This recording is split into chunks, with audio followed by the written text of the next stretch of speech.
Bismillahirrahmanirrahim. Alhamdulillahi rabbil alamin, wassalatu wassalamu ala rasuli rabbil alamin, nabiyyina wa habibina Muhammad ibn Abdillah wa ala alihi wa sahbihi wa man walah, amma ba'd. Sambungan pelajaran kita dalam tafsirul Quran juzuk yang ke-27, Suratun Najmi. Surah An-Najmi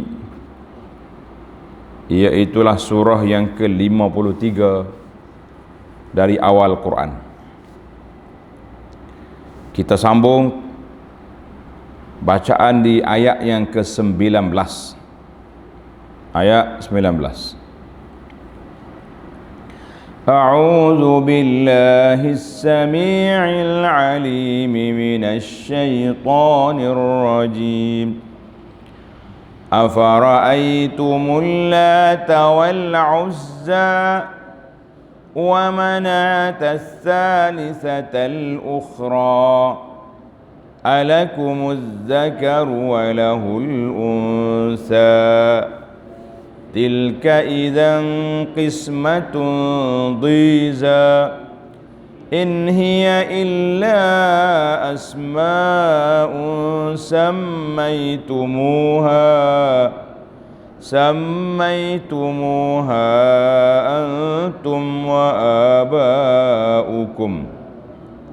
ما أنزل الله بها من سلطان إن يتبعون إلا الظن وما تهوى الأنفس ولقد جاءهم من ربهم الهدى.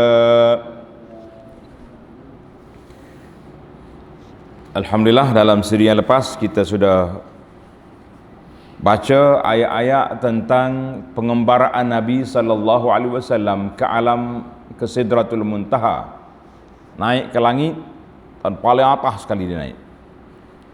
Kemudian peristiwa Nabi sallallahu alaihi wasallam bertemu dengan malaikat Jibril dengan rupanya yang asli. Ayat yang ke-19 kita sudah turun ke bumi, jumpa dengan puak kafir Mekah dan sembahan-sembahan dia.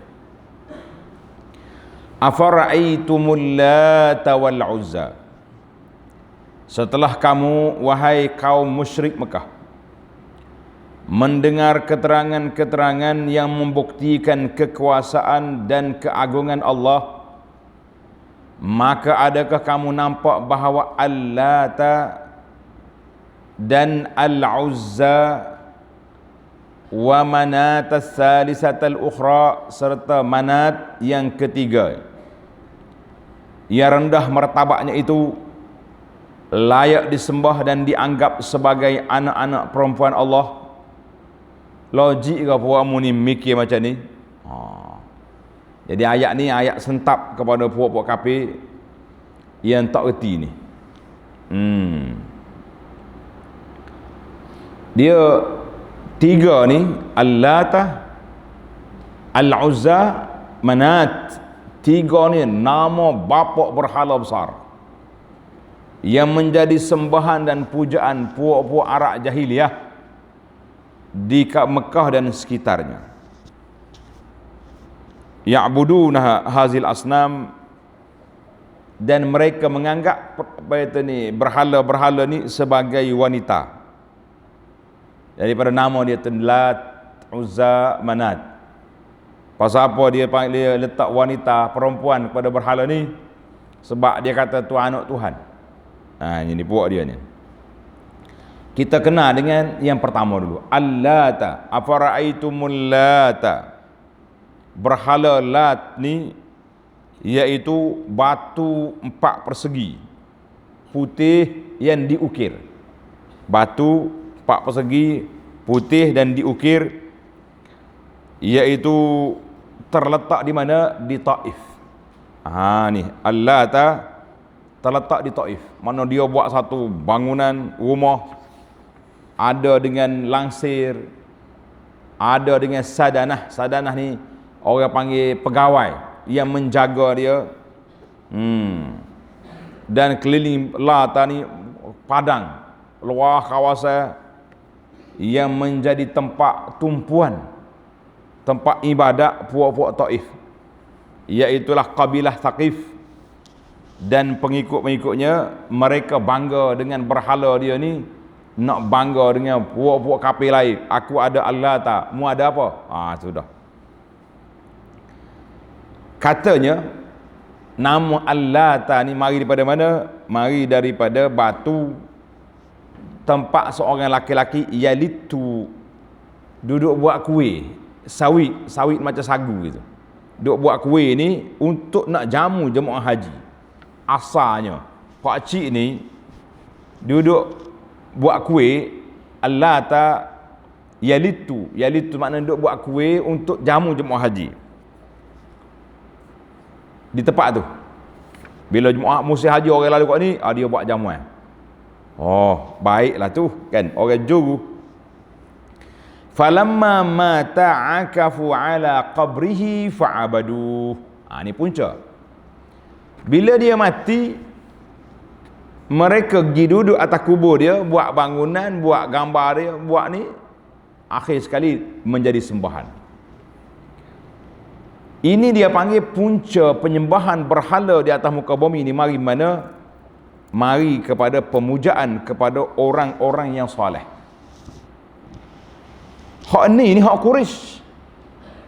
Nuh, Yaghus, Suwa', Yaghus, Ya'uq, Nasra, hak tu hak zaman dulu. Zaman Nabi Nuh. Itu juga nama as-salihin, nama-nama orang soleh yang telah dibuat patung-patung berhala untuk kenang-kenangan, akhirnya jadi sembahan. Ini bahaya. Akhirnya jadi apa? Jadi sembahan. Asalnya nak ambil berkat gitu ya. Ingat molek, zaman kita hari ni pun jangan duk main gambar-gambar patung-patung orang-orang soleh ni.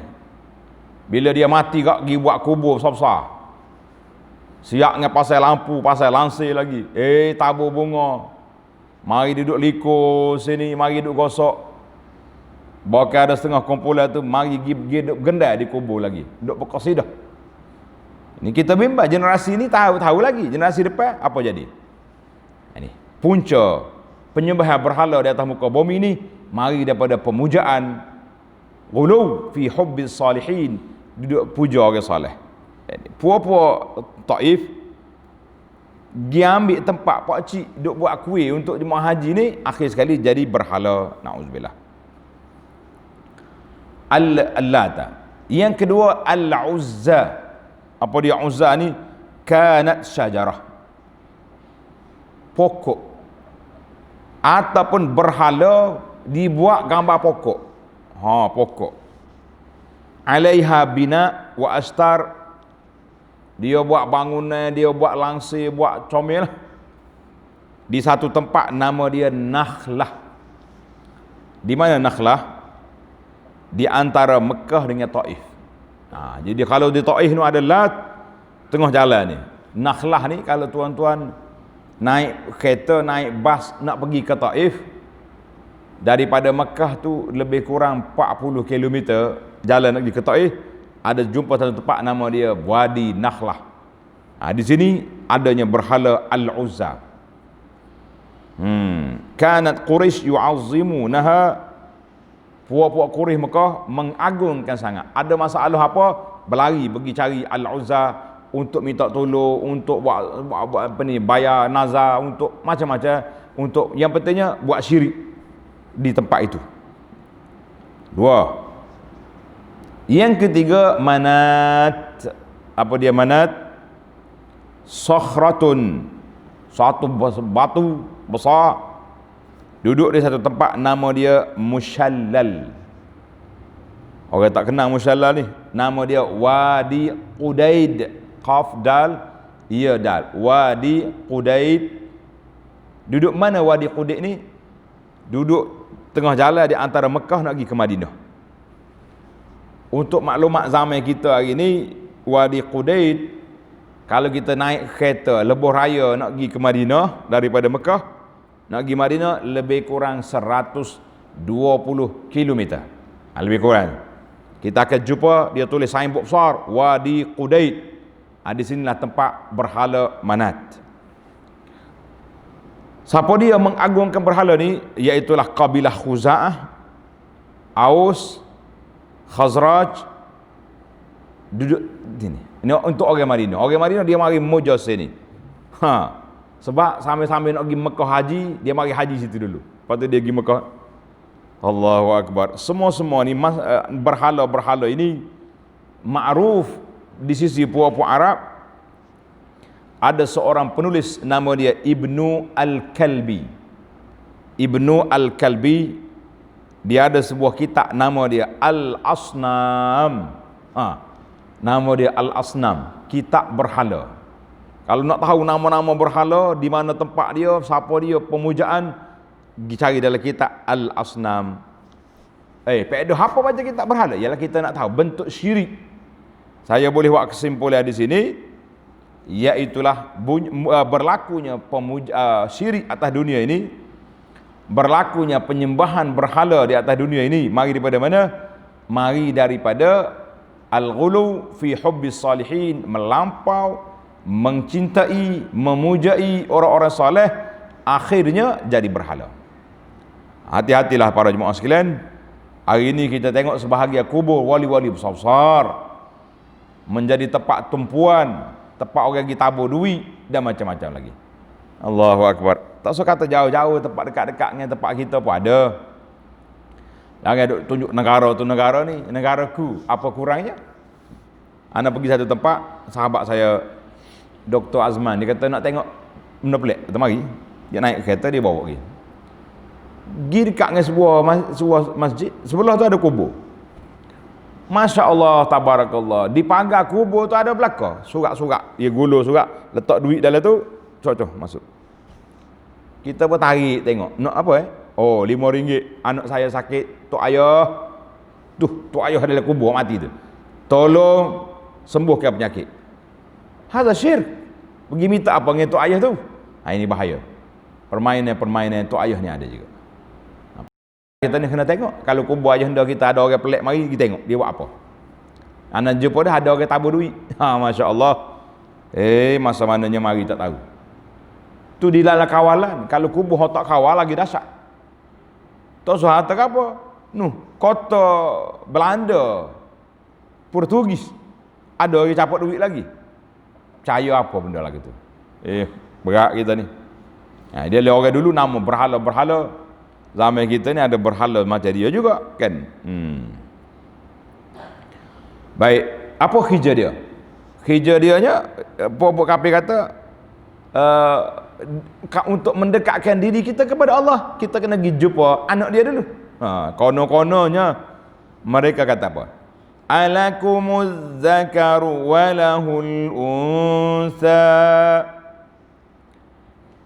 Lagi pula, patutkah kamu membahagi untuk diri kamu sendiri anak laki-laki yang kamu sukai, dan untuk Allah anak perempuan yang kamu benci? Jadi puak kafir ni anak laki-laki ambil ke dia, anak perempuan berhala-berhala semua nama perempuan dia kata ni anak Tuhan. Allah kata apa? Tilka idzan qismatun dhiza. Pembahagian yang demikian sudah tentu sesuatu pembahagian yang tidak adil. Mana nak adilnya? Bagi hak dia tak mahu bagi ke Tuhan. Semua tu karut belaka. Tapi nak ceritanya, Allah Ta'ala bagi tahu betapa beraninya kamu. Dahlah buat syirik, bagi pula tak betul kan. Allah. Pasal buat kafir jahiliah dulu, kalau dia dengar orang bagi tahu isteri dia boleh anak perempuan, berguling atas tanah. Malu, tak mau jumpa orang, stres, macam-macam. Maka mereka ini telah menyembah berhala-berhala. Mereka menganggap dia itu sebagai anak Tuhan. Allahu Akbar. Allah kata apa? In hiya illa asma'un sammaitumuha sammaitumuha antum wa aba'ukum ma anzalallahu biha min sultan. Benda-benda yang kamu sembah itu tidak lain hanyalah nama-nama yang kamu dan datuk nenek kamu menamakannya. Nama hak membui itu. Allah tidak sekali-kali menurunkan sebarang bukti yang membenarkannya. Tak ada karut kan. Dia panggil karut. Mana zaman jahiliah dulu orang sembah berhala-berhala yang dia buat. Kadang-kadang kalau mari musim buah kurma, tamar masak, dia buat berhala dengan buah tamar. Buat reka tamar ni tahan lama kan. Lepas tu bila mari musim buah tamar habis, dia mula lagi dekat dengan Tuhan dia, mula-mula cabut telinga. Lepas tu ambil mata, akhir kali cabut sekali dengan Tuhan, Tuhan bahannya makan dia. Ini cerdiknya buah kafir ni. Allah kata apa? Yattabi'una illa adh-dhanna wa ma tahwal anfus. Mereka yang berbuat demikian tidak menurut melainkan sangkaan-sangkaan dan apa yang diingini oleh hawa nafsunya. Wa laqad ja'ahum min rabbihimul huda. Padahal demi sesungguhnya telah datang kepada mereka petunjuk dari Tuhan mereka. Mana zaman dulu orang semua berhala, zaman kita hari ni dia panggil tughyan al-maddiyat. Zaman kita ni pula tagut kebendaan materialistik. Oh, semua benda nak tengok benda belaka. Asal kau boleh benda tak apa, halal haram tak tahu apa. Ini masalah juga ni. Masalah juga ni. Berhala zaman kita ini berhala penyembahan ideologi, berhala penyembahan kepada orang-orang yang dia suka, yang hawa nafsu dia setuju. Ini bahaya. Hak kita setuju, oh tak apalah, molek belaka. Hak kita tak setuju, uduh belaka. Ini bahaya. Maka para jemaah sekalian, jadi penyembahan cerita 3 berhala besar tadi, setelah pembukaan kota Mekah, Nabi SAW telah mengarahkan beberapa orang sahabat, di antaranya Khalid dan lain-lain, supaya pergi kepada 3 tempat ni, runtuhkan semua. Pergi putus berhala tu. Kalau tak putus, bahaya. Bahaya. Sebab puak-puak hak baru masuk Islam ni jadi teringat. Siapa sini? Kan? Ingatkan tidak? Bila Nabi berjalan dengan sahabat dia, dia kata, ya Rasulullah, jadikan kita zatu anwa. Kita nak juga pokok-pokok tempat nak. Orang kafir tu dia ada pokok tempat dia pergi sakut pedang dia. Dia pergi sakut alat-alat perang, kono nyamik berkat. Jadi dia kata, kalau kita ada juga tempat gini comel. Itu dia panggil orang-orang yang baru masuk Islam, bagi cadangan. Maka zaman Nabi Musa AS, lagi tu juga, lepas pada habis mati, dia kata, ij'al lana ilaham kama lahum ahilah. Nak juga. Maka Nabi SAW nak runtuhkan semua kefahaman, semua perbuatan jahiliah. Nabi kita SAW telah hantar sahabat-sahabat dia supaya gimana pergi runtuhkan berhala-berhala besar yang ada di sekitar Mekah itu, untuk membersihkan bumi Mekah wa ma haulaha, dan sekitarnya daripada syirik dan segala bentuk pemujaan lain daripada Allah Azza wa Jalla. Ini hikmah dia. Kan Mekah ni sudah jadi negara Islam, maka tidak layak atas 2 bumi Mekah ini ada lagi syirik terhadap Allah Azza wa Jalla. Sehingga di akhir hayat Nabi sallallahu alaihi wasallam, Nabi kita telah bersabda, la yajtami' dinani fi jaziratil Arab.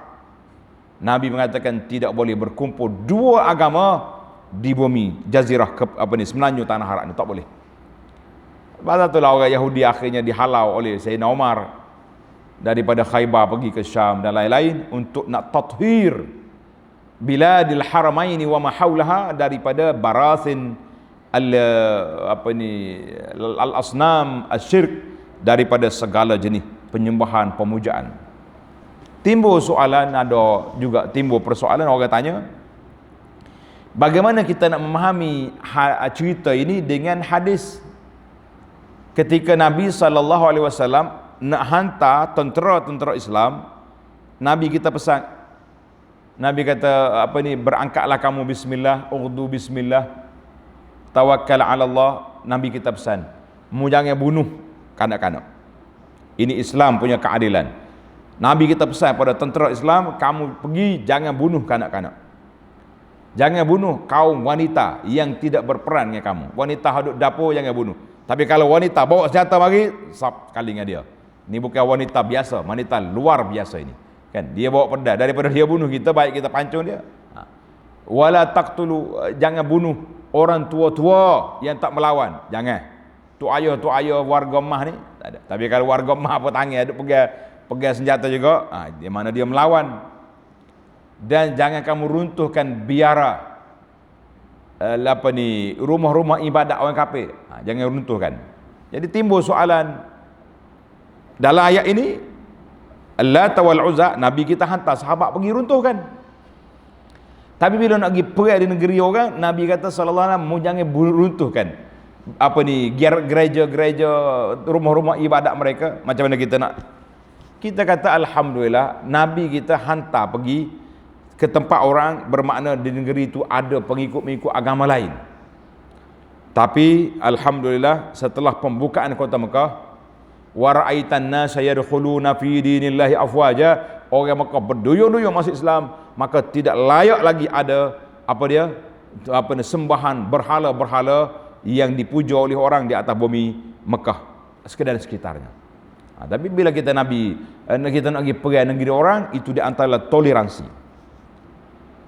beragama. Islam la ikraha fid din, kita tak paksa mereka masuk agama kita, tak paksa. Kita offer, bagi tawaran, mu nak ikut aku masuk Islam, mari, alhamdulillah. Tak mau masuk Islam, tak mau, tak apa, boleh. Habis kamu kena duduk di bawah pemerintahan Islam. Habis gereja-gereja dia, kalau dia kafir, pergilah maya pak gereja dia tu, tak ikut dia lah. Kita tak boleh kacau gereja dia. Yang ketiga, tak mau masuk Islam, tak mau tunduk pada pemerintahan Islam, ya Allah, berapa hari kamu nak siap kita lawan? Maka bermula episod yang ketiga, barulah episod peperangan. Dia pilih nak mana? Pilih. Kalau dia pilih berperang, siap. Berperang ni belum tentu siapa menang siapa kalah. Maka bersedialah kamu untuk kalah. Kena sedia untuk kalah. Kita nak pergi perang ni, kita kena andai yang kita kalah. Apa kita nak buat? Sebab itulah Allah Ta'ala beri peluang kepada puak kafir supaya berfikir. Kita mana tahu siapa dia kuat, kan? Tapi bagi kita orang Islam, menang alhamdulillah, ghanimah. Kalau kita tewas, mati syahid, syurga, alhamdulillah, dua-duanya dapat. Itu di antara jawapan-jawapan yang ringkas kepada taufik di antara hadis Nabi kita sallallahu alaihi wasallam larang daripada orang kafir pergi beruntuhkan rumah ibadat orang kafir, dengan Nabi kita sallallahu alaihi wasallam runtuhkan Lat wal Uzza wa Manat, kerana ini adalah merupakan punca syirik di atas Jaziratul Arab yang tidak layak duduk di atas bumi Arab ini. Dan setelah Islam, kenapa kita nak biarkan lagi barasinul al-asnam, najis-najis berhala ini dia ada di atas muka bumi, yang mungkin lama-lama orang akan jadi teringat balik. Na'udzubillah. Baiklah, semua nama tu muak membuat belaka. Kemudian apa yang ikut nafsu? Allah kata apa? Yattabi'una illa dhann. Mereka berbuat demikian, tidaklah mereka buat demikian melainkan menurut sangkaan semata-mata. Zon, sangka je.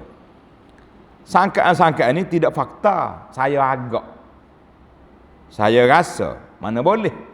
Tak boleh main kita rasa-rasa agak-agak di dalam perkara i'tiqad, kepercayaan kita kepada Allah Azza wa Jalla.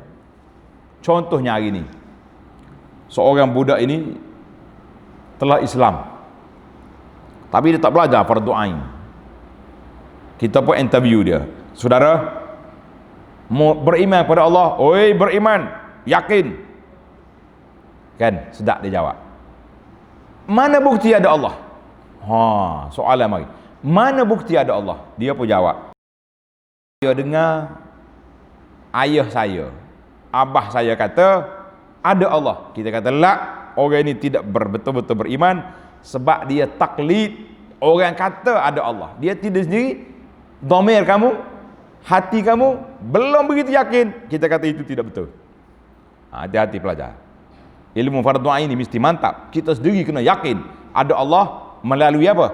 Kita kena kenal Allah Ta'ala melalui nama dia, melalui sifat dia, melalui makhluk yang ada atas dunia ini.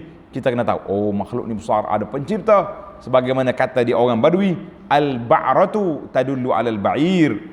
Tahi unta tu menunjukkan adanya unta. Ada alam ni menunjukkan ada pencipta. Apa awak yakin? Tak boleh main agak-agak, tak boleh. Jadi agak-agak macam buat ni.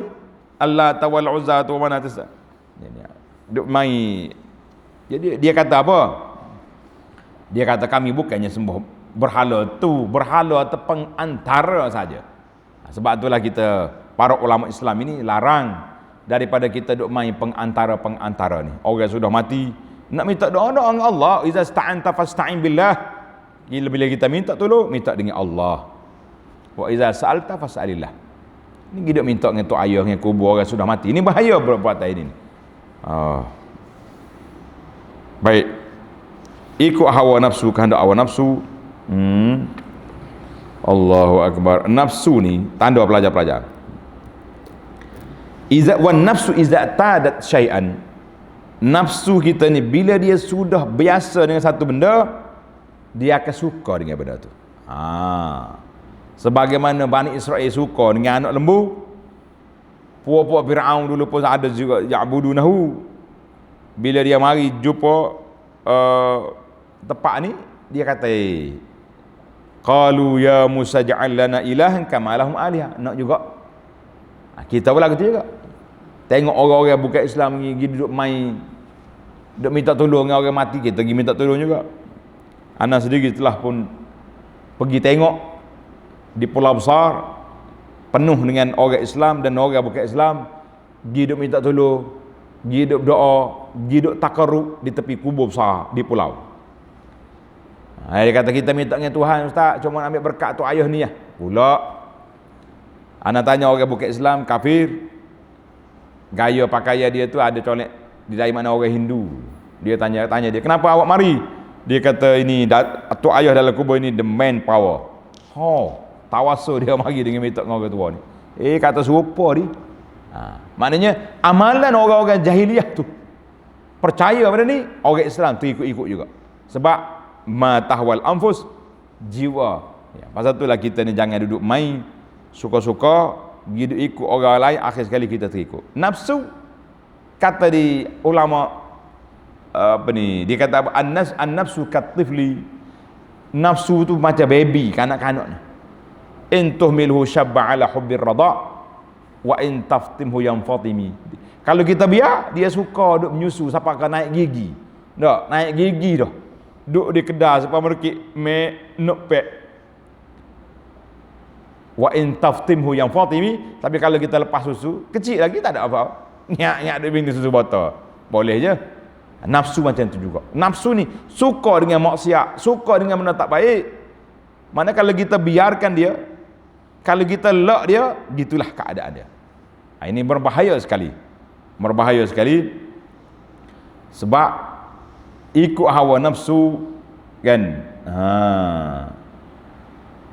Maka dia akan rusak, binasalah puak-puak dia. Allahul musta'an. Tengok ayat seterusnya. Am lil insani ma tamanna. Adakah tetap manusia akan dapat mencapai segala yang dicita-citakannya? Tak ada. Kita boleh bercita-cita besar, tetapi bukan semua cita-cita kita dapat. Kita nak apa dia? Contohnya, nak jadi orang hebat, boleh setara ni. Bila kita kahwin, nak suruh anak-anak kita ni comel belaka, akhlaknya baik belaka, excellent belaka. Kalau periksa agak mumtaz, hafal Quran al-hafiz bukan sekadar al-habis. Nah, kalau jadi nak sedap tapi boleh ada hak hafal, ada hak habis, ada hak suara sedap, ada tak sedap, gitulah. Manusia ni dia akan dapat setakat mana yang Allah Taala takdirkan. Bukan semua hak kita nak dapat. Ma kullu ma yatamannal insanu yudrikuhu tajri riyah bima la tashtahis safinu. Kata di ahli penyair kata, bukan semua hak manusia nak tu dapat. Angin bertiup tidak mengikut kehendak kapal, kehendak kapten. Kapten nak pergi kok ni, patut angin tolak gitu tak? Angin bahaya kok ni, menyadar kapal dia. Begitulah keadaan kita. Kita nak macam ni, tapi tak dapat. Tak apa. Allah kata apa? Falillahil akhiratu wal ula. Kerana Allah jualah yang menguasai segala urusan akhirat dan urusan dunia. Akhirat dunia ni hak Tuhan belaka.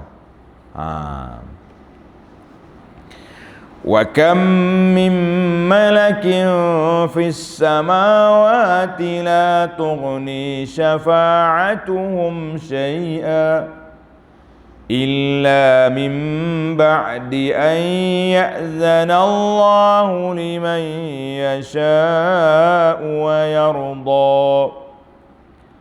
Golongan yang musyrik, yang kafir tadi, mengharapkan pertolongan benda-benda yang mereka sembah itu. Orang kafir sembah berhala. Sebahagian daripada anak orang Islam hidup puja kubur, contohnya hidup puja pusu, hidup puja benda pokok-pokok keramat. Itu saja. Padahal berapa banyak malaikat di langit, syafaat mereka tidak dapat mendatangkan sebarang faedah kecuali sesudah Allah mengizinkan bagi sesiapa yang dikendakinya dan diradainya. Ini dia panggil masalah syafaat. Syafaat, kan? Orang nak beri, yang pertama pemberi syafaat mesti mendapat keizinan Allah Taala. Yang kedua, orang yang nak menerima syafaat mesti juga mendapat keizinan. Bukan kata main-main begitu je ikut kita nak minta ke siapa, tak boleh. Innal ladzina la yu'minuna bil akhirati la yusammunal malaikah la yusammunal malaikata tasmiyatal unsa. Sesungguhnya orang-orang yang tidak beriman kepada hari akhirat sahajalah tergamak menamakan malaikat itu dengan nama perempuan. Buat kafir ni dia kata malaikatun. Kalau bunyi tun tan tu, manakah ada ta marbutah belakang tu, bagi dianya perempuan lah tu. Perempuan apa yang malaikat? Allah kata ibadun mukramun. Malaikat ni hamba aku ni yang baik-baik, apa yang kamu nak beri perempuan kepada dia tu? Jangan. Wa ma lahum bihi min ilm in yattabi'una illa dhann wa inna dhanna la yughni minal haqqi syai'a. Sedang mereka tidak mempunyai sebarang pengetahuan mengenainya. Tahu, kata saja ya. Mereka tidak lain hanyalah mengikut sangkaan semata-mata, padahal sesungguhnya sangkaan itu tidak dapat memenuhi kehendak menentukan sesuatu dari kebenaran i'tiqad. Sangkaan talih. Agama kita ini bukan sangka-sangka, walaupun begitu dalam bab-bab fiqh ada sangkaan-sangkaan tu, kan? Dalam bab fiqh ada, dia panggil ghalabatuz zan. Kita ni, kita ngadak kiblat, kita tak nampak pun Mekah depan tu. Boleh lah. Tapi dalam bab i'tiqad jangan main agak-agak gitu.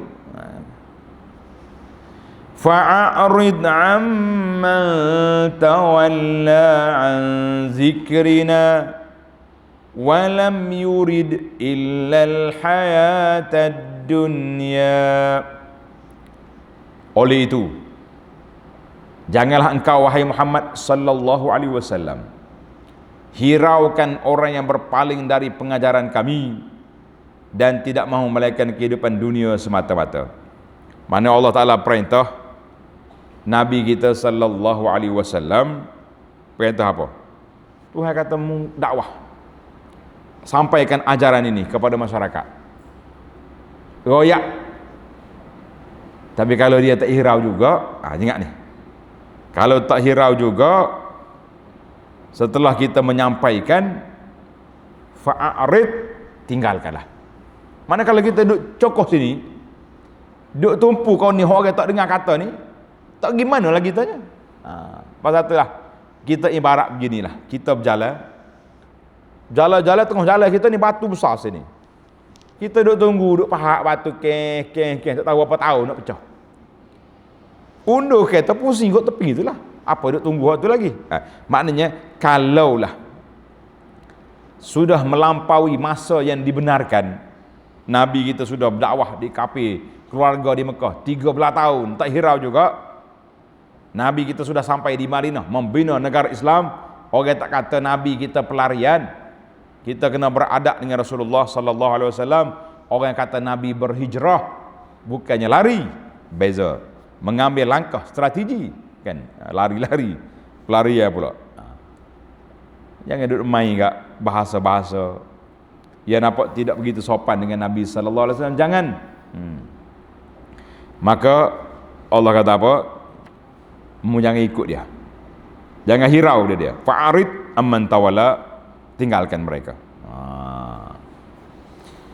Allahu akbar. Rugi. Sebab apa? Mereka tu gila ke dunia ya. Dzalika mablaghuhum minal ilm. Inna rabbaka huwa a'lamu biman dhalla an sabilihi wa huwa a'lamu biman ihtada. Yang tidak mahu melahirkan kehidupan dunia semata-mata, kepentingan dunia itu sahaja tujuan terakhir dari pengetahuan yang dicapai oleh mereka. Dia naknya matlamat dia nak jutawan, nak projek, nak tu ni. Bolehlah atas dunia ni pokok dia tu. Nampak besar.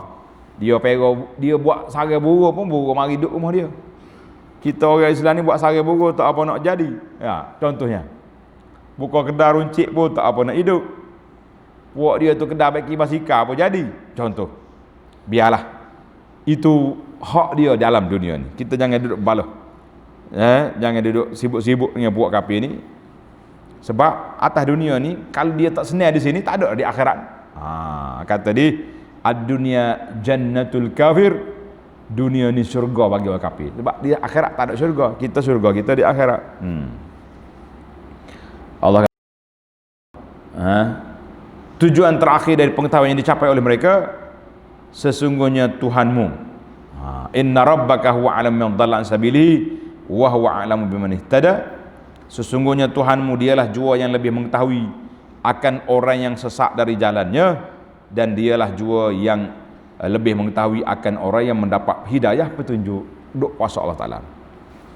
Okay, kita tutup perbincangan kita dengan ayat 31. Walillahi ma fis samawati wa ma fil ardh liyajziya allazina asa'u bima 'amilu wa yajziya allazina ahsanu bil husna. Dan Allah jualah yang memiliki segala yang ada di langit dan yang ada di bumi. Jangan susah hati. Kalau kita tak kaya atas dunia pun, semua dunia ni milik Allah. Diciptakan semuanya itu untuk membalas orang-orang yang berbuat jahat menurut apa yang mereka lakukan, dan membalas orang-orang yang berbuat baik dengan balasan yang sebaik-baiknya. Ini yang kita yakin. Kita yakin dan percaya, para jemaah sekalian, bahawa Allah Ta'ala yang maha adil, yang maha bijaksana, dia akan beri kepada orang baik balasan dia berganda-ganda, berlipat ganda. Dan bagi orang yang jahat, dibalasnya mengikut setimpal dengan apa yang dia buat. Satu balas satu. Orang baik 10. Satu naik 700, satu unlimited. Dia ada 3 kategori balasan Allah Subhanahu Wa Taala nak beri kepada orang yang buat baik. Kita berdoa kepada Allah Subhanahu Wa Taala, mudah-mudahan Allah jangan pilih kita ni termasuk di kalangan hamba Dia yang soleh, yang beriman, yang baik, yang juruh Di bahasa Kelantan kata juruh tu maknanya orang yang baik. Ya, sopan santun, akhlak mulia, kesimpulannya juruh nama dia. Baik. Jadi para jemaah sekalian, tamatlah kita cerita puak-puak kafir dengan berhala-berhalanya. Bagi kita orang Islam zaman manusia zaman moden ni, dia panggil ideologi, penyembahan kepada ideologi. Ini masalah kat kita ni. Kena belatu. Pasal tu ada ideologi, pemikiran yang sesak, pemikiran etis, pemikiran liberal, pemikiran LGBT, macam-macam perangai yang buruk, kan? Jadi kita insya-Allah kita akan sambung lagi perbincangan kita dalam ayat 32 dalam siri yang akan datang insya-Allah. Subhanakallahumma bihamdika asyhadu an la ilaha illa anta astaghfiruka wa atubu ilaik. Wa sallallahu ala nabiyyina Muhammadin wa ala alihi wa sahbihi ajma'in walhamdulillahi rabbil alamin. Wassalamu alaikum warahmatullahi wabarakatuh.